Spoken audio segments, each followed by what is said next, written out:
So here are some of the rules. The first rule is trust yourself.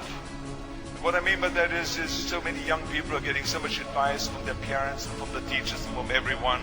But what is most important is that you have to dig deep down and ask yourselves, who do you want to be? Not what, but who. And I'm talking about not what your parents and teachers want you to be, but you. I'm talking about figuring out for yourselves what makes you happy, no matter how crazy it may sound to the people. I wanted to be different. I was determined to be unique. I was driven to think big and to dream big. So this is rule number one. I wanted to become a champion. I was on a mission. So rule number one is, of course, trust yourself no matter what anyone else thinks. And of course, rule number two is break the rules.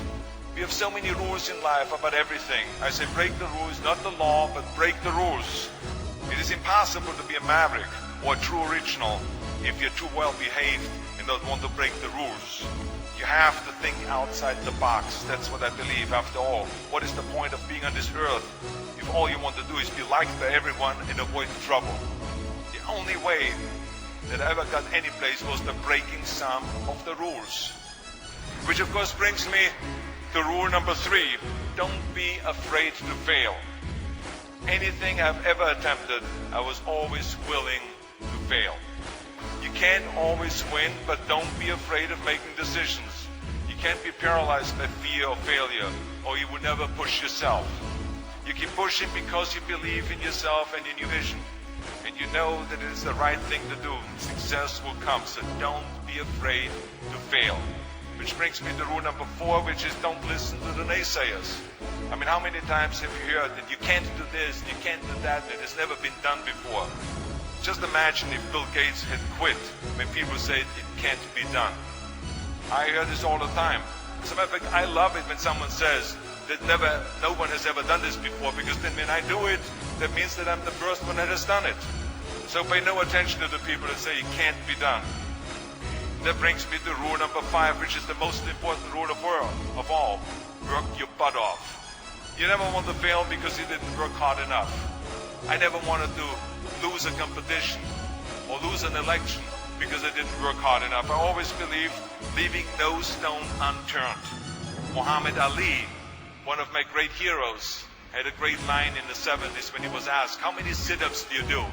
He said, I don't count my sit-ups. I only start counting when it starts hurting. When I feel pain, that's when I start counting, because that's when it really counts. That's what makes you a champion. That's the way it is with everything. No pain, no gain. So many of those lessons that I apply in life, I have learned from sports, let me tell you, and especially that one. And let me tell you, it is important to have fun in life, of course, but when you're out there partying, horsing around, someone out there at the same time is working hard. Someone is getting smarter and someone is winning. Just remember that. Now, if you want to coast through life, don't pay any attention to any of those rules. But if you want to win, there's absolutely no way around hard work. None of my rules, by the way, of success will work unless you do. Just remember, you can't climb the ladder of success with your hands in a pocket. That takes me to rule number 6, which is a very important rule. It's about giving back. Whatever path that you take in your lives, you must always find time to give something back. Something back to your community, give something back to your state or to your country. Remember those 6 rules. Trust yourself, break some rules, don't be afraid to fail, ignore the naysayers, work like hell, and give something back.